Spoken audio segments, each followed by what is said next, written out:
What is time in space? Is it real, or is it just an illusion we've created to measure change? Since the dawn of human consciousness, we've been obsessed with time. We built sundials to track the sun's movement, created calendars to organize our days, and eventually invented atomic clocks that tick with unimaginable precision. But the more we understand time, the more mysterious it becomes, especially when we leave Earth.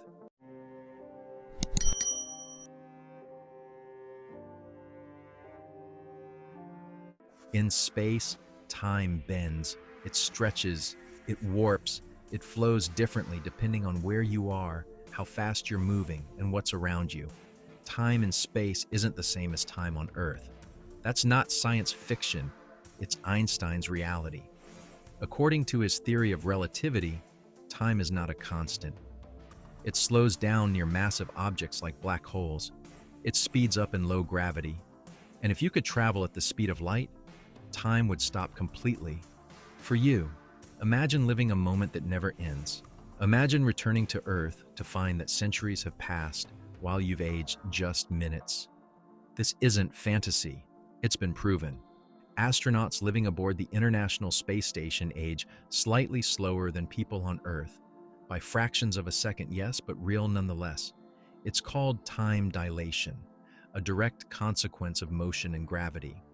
And it shatters everything we think we know about time. So what is time really? Is it a river flowing endlessly forward? Is it a loop repeating infinitely? Or is it just a human invention, a structure we impose on chaos so we can make sense of our lives? In the quantum realm, particles don't follow a single timeline. They exist in multiple states, in multiple places simultaneously. Time at that scale becomes fuzzy, ambiguous. The future can affect the past. Cause and effect blur. The rules break down, and yet we live by time. We worship it. We race against it. We fear it. We try to control it, organize it into hours, days, years. But time always wins. It's the quiet force behind everything we do. It ages our bodies, heals our wounds, carries us from birth to death. But in space, it behaves like a trickster, unpredictable, elusive, a reminder that the universe doesn't follow our rules. So is time real, or is it just how we perceive change? If a clock ticks in a black hole, does it still measure time? Or does it just mark the unraveling of everything we understand?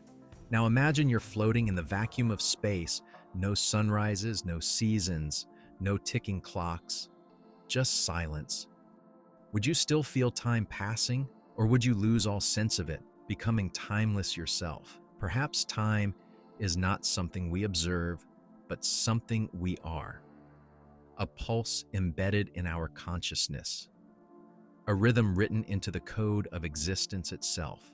Our obsession with time may be less about science and more about fear. Fear of the unknown. Fear of our own impermanence. We measure time because we're afraid of running out of it.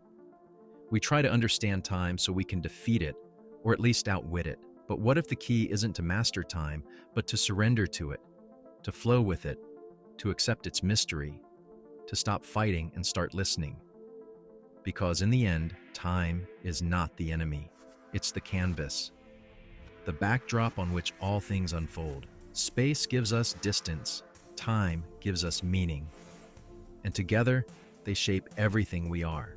So, the next time you look at the stars, remember this. You're not just seeing light, you're seeing the past. Some of those stars died long ago. Their light is only now reaching your eyes. Space is a map of memory, and time is the thread that weaves it together. Perhaps the real question isn't what is time in space, but what are we in time? Time is not a ticking clock. It's a living force, invisible yet undeniable. We don't move through time. Time moves through us. And in space, where gravity loosens its grip, we get a glimpse of what time truly is. Wild, fluid, unfixed. A dimension we barely understand. A truth that both humbles and expands us. We've sent spacecraft beyond the solar system. We've measured gravitational waves. We've stared into the abyss of black holes. But time? time still escapes us. It cannot be caught. It cannot be owned. It simply is. It pulses with the universe. It sings with the stars. And whether we understand it or not, it carries us, always forward. That's the mystery. That's the beauty. Time and space isn't just different, it's deeper, more profound. A reminder that our lives, brief as they are part of something vast, something timeless. So maybe the question isn't whether time is real in space. Maybe the question is, are you using your time, wherever you are, like it matters?